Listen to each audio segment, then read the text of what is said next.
Welcome everyone. Happy Hanukkah. So good to see you. Happy 7th night. Can't believe we're already to number 7. We hope you're staying warm and safe if you're in the New York area or in the path of the winter storm. So exciting. Almost, I think the forecast is 14 inches. And we hope your lights stay lit this specific Hanukkah night. We're going to start with the song Light These Lights by Debbie Friedman.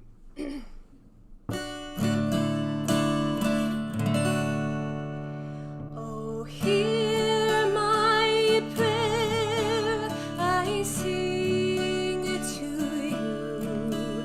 Be gracious to the ones I love, and bless them with goodness and mercy and peace. Oh, hear my prayer to you. Let us light these lights and see the way to you. And let us say Amen. Let us light these lights and see the way to you. And let us say Amen.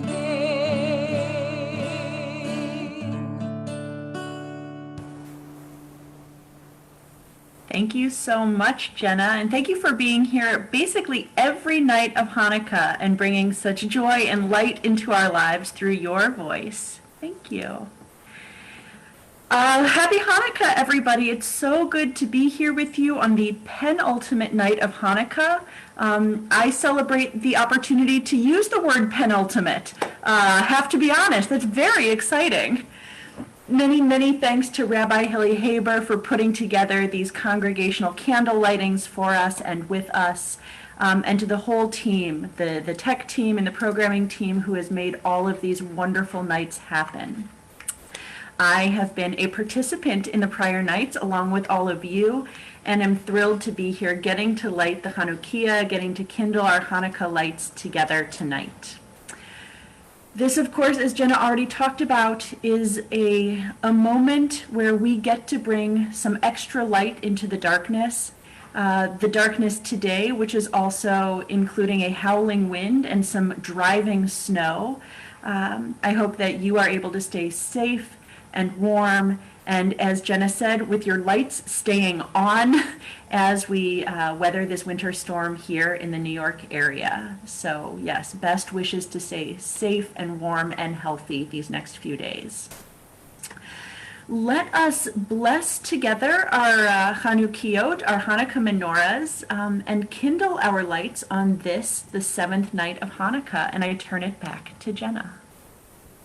We join together in the blessings.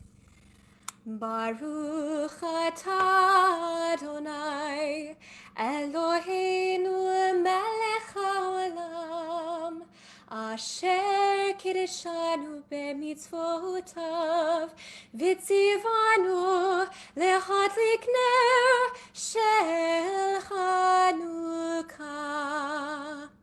Baruch atah Adonai Eloheinu melech haolam she'asa nisim lavoteinu bayamim hahem bazman hazeh. Thank you, Jenna. And there's one last person I haven't yet gotten a chance to thank or introduce to the community. It is now my very great honor and pleasure to introduce Robbie Kaplan, our guest on Kindling Justice with our Hanukkah lights tonight. Robbie is a lawyer, an author, and a professor. Her work has directly impacted the lives of thousands of Americans. She's perhaps best known for her successful argument before the United States Supreme Court on behalf of her client, Edith Windsor, in United States versus Windsor, in which the Supreme Court ended up striking down a key provision of the Defense of Marriage Act, DOMA, as a result, guaranteeing to legally married same-sex couples the same wide-ranging benefits of marriage conferred under federal law to all married couples. Robbie is also the co-founder of the Time's Up Legal Defense Fund, which supports workers who have experienced workplace sexual harassment and related retaliation to seek the justice they deserve, regardless of industry, rank, or role. And most recently, since founding Kaplan, Hecker, and Fink, Robbie has filed a lawsuit against 24 neo-Nazi and white supremacist leaders responsible for organizing the racial and religious-based violence in Charlottesville, Virginia in August 2017. So Robbie, please tell us, what is your vision for bringing more light and justice into our world? Thank you, Rabbi, and thank you for having me, and Chanukah Sameach to everyone on this call, or on this Zoom, I guess. I think it's appropriate that I'm speaking about this during this storm, because I think we all have been living through a storm in our country, in our world, that at least I, and I think many of us, never contemplated. I grew up, and I come from the suburbs of Cleveland, Ohio, in a world in which, though I certainly was aware and at times even as a teenager obsessed with Jewish history and the Holocaust and what had happened, I never really believed that kind of historic moment, the kind of moment that the Jews in the 30s lived through, the kind of moment, frankly, that the Maccabees lived through, that I would ever experience times like that in my lifetime. After all, and thank God for this, sorry guys, the United States, perhaps I think uniquely, has welcomed Jews in a way that no other country in the diaspora ever has. And at least in my generation, while I was certainly aware of anti-Semitism, I have to be honest, I don't think I ever really fully experienced it in any way. Other than hearing stories from my parents and grandparents about things that had happened when they had been young. But we are living together today in what truly are, I think, historically momentous times, not only for the nation, not only in terms of what's going on with COVID and everything else, but frankly, for the Jewish people, at least for the Jewish people in America. And what I mean by that, and I think worldwide, and what I mean by that is forces that I don't think many of us appreciated still existed underground, today are no longer underground. They are organized, they are on the streets, and they very much want to basically reverse all the progress that has been made, not only for Jews, but for everyone else, any other minorities.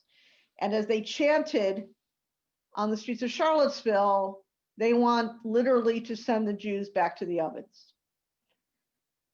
Let me tell you a little bit about the case we filed and tell you about some of the things that I found to be, frankly, the most shocking about it. Shortly after I started my new law firm, we moved into our offices, I think it was on August 7th, 2017. And as you probably know, the events that took place in Charlottesville happened on August 11th and 12th, 2017. And that next Monday, which was August 14th, I decided, perhaps naively, that the firm and we would order in pizza for lunch and we would kind of watch the coverage of what had happened over the weekend.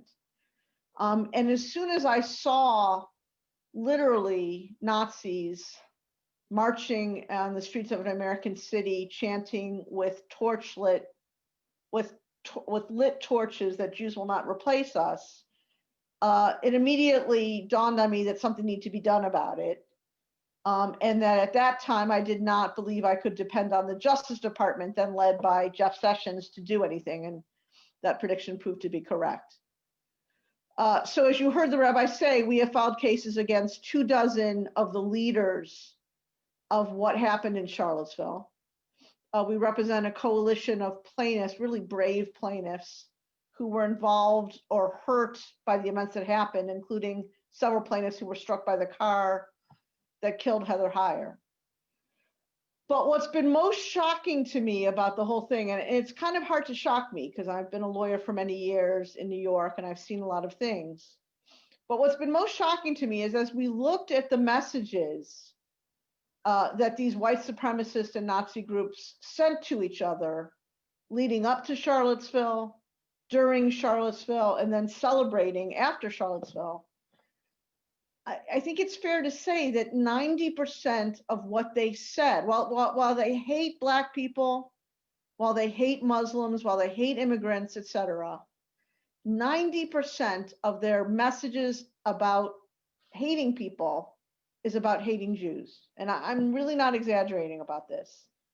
The primary motivating force that motivates people like the Proud Boys and others that you see on American streets today, beating people up, looting, and causing other violence, is anti-Semitism.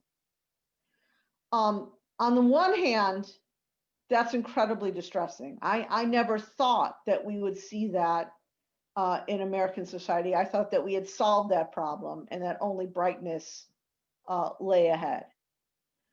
On the other hand, it gives us, I think, all an opportunity to show what we are made of, to fight back like the Maccabees and others did, and to make sure that this country that has so welcomed us with its democracy continues to do so in the years ahead. So there are several aspects of what happened in Charlottesville in August that have turned out to be incredible harbingers of what we see on the streets today. And again, this surprised me too. I thought when I brought the case against Charlottesville that we would bring the case, we would get justice for our plaintiffs, and then we would be done. It turns out that Charlottesville has become in many ways a harbinger of a lot of the great and terrible problems that we see in our country today. So let me give you some examples. For one, Charlottesville was supposedly, I don't believe this is true, but it was supposedly started as a fight about taking down Civil War monuments. Namely, in the center of the town of Charlottesville, there's a Robert E. Lee statue. And the white supremacists and neo-Nazis argued, again, I think incorrectly, that they were motivated by their desire to keep up in the center of the town square the statue of Robert E. Lee. Second of all, the people that we've sued, the defendants in our case, claimed that the violence that they committed, including, again, the death of Heather Heyer and the serious injuries to our plaintiffs, was all about Antifa. That what they were fighting in Charlottesville was this mysterious, somewhat opaque, and I think somewhat non-existent problem of Antifa. If you think back more recently to the rallies about Black Lives Matters, to the rallies and still that are continuing about the 2020 election, much of what you hear on the far right is that the problem is Antifa. It's not them committing the violence. They are defending themselves against Antifa. Third of all, a central part of the strategy used by the defendants in our Charlottesville case was a kind of misinformation effort to make it look like they were dealing with a legitimate struggle and that they had to defend themselves against these violent people on the other side, namely Antifa. In their messages that we now have leading up to the events in Charlottesville, they talk about how to commit violence but make it look like self-defense, how to commit looting but make it look that Antifa did the looting rather than they did. Again, going back to the more recent protests that we've seen, going back to the summer, that has been a key strategy used in places like Wisconsin and Minnesota and Michigan to commit violence, to commit vandalism, to commit looting, but blame that looting on the forces on the other side. And finally, and perhaps most troubling, well, penultimate, that's the word of the night. Let me do one more. But the second to the last point I want to make is that what originated in Charlottesville in terms of the James Fields car attack, this idea of driving cars into living protesters, which we thought was a one-off in Charlottesville, has become a key strategy among the anti-Semites and others who hate us so much. Since the summer, more than 65 people have driven their cars into groups of protesters, thank God not causing any deaths like in Charlottesville, but causing serious injury. And finally, and most importantly, what we saw in Charlottesville was the ability of people who truly hate us to organize with the benefit of social media and technology in ways that our enemies have never been able to do so in the past. So everyone, I'm sure, is familiar with the statement, the Moses' speech in Deuteronomy, where he talks about the Torah being a blessing and a curse. In our world, technology is both a blessing and a curse.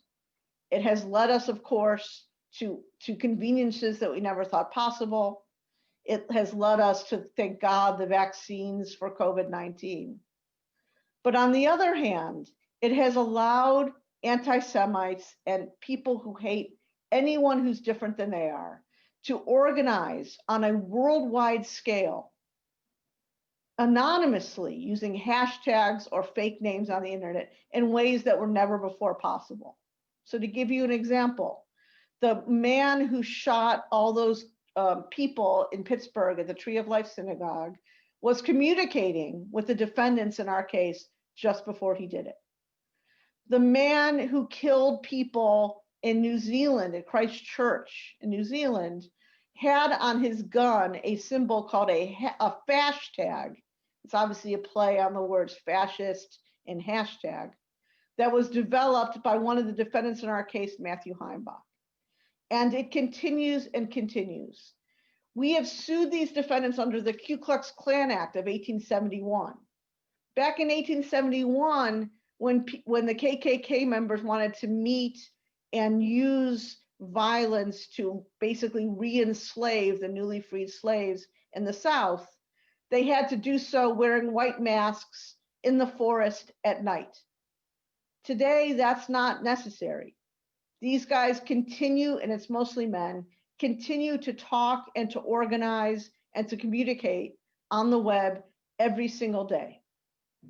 Every day in our case, we obviously have to have great security, and every day we receive an email from our security team of what they have said about our plaintiffs and the lawyers on our case. I have already learned not to read that email just before I go to bed because it doesn't make for good sleeping. But what's truly most amazing about those threats, especially about me, is they're not about the fact that I won the Windsor case. They're not about the fact that I'm a lesbian.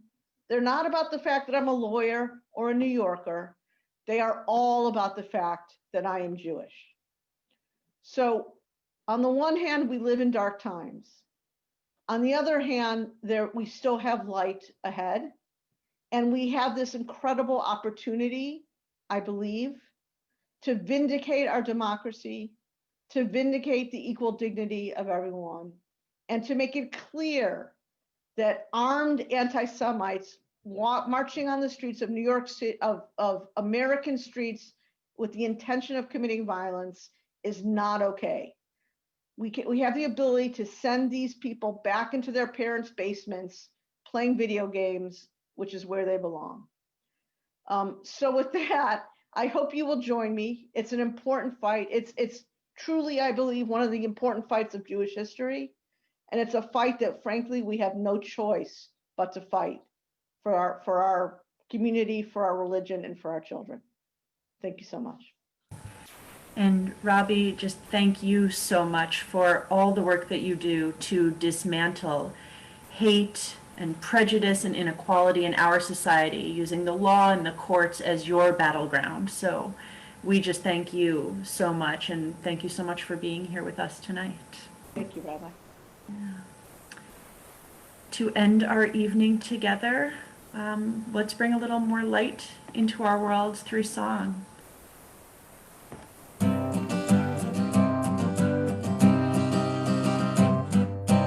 סביבון סוף סוף סוף חנוכה הוא חג טוב חנוכה הוא חג טוב סביבון סוף סוף סוף חג שמחה הוא לעם נס גדול היה שם נס גדול היה שם חג שמחה הוא לעם סביבון סוף סוף סוף חנוכה הוא חג טוב חנוכה הוא חג טוב סביבון סוף סוף סוף חג שמחה הוא לעם נס גדול היה שם נס גדול היה שם חג שמחה הוא לעם.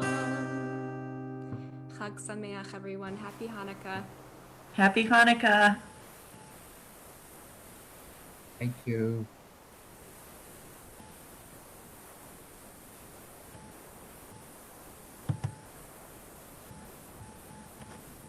Happy Hanukkah.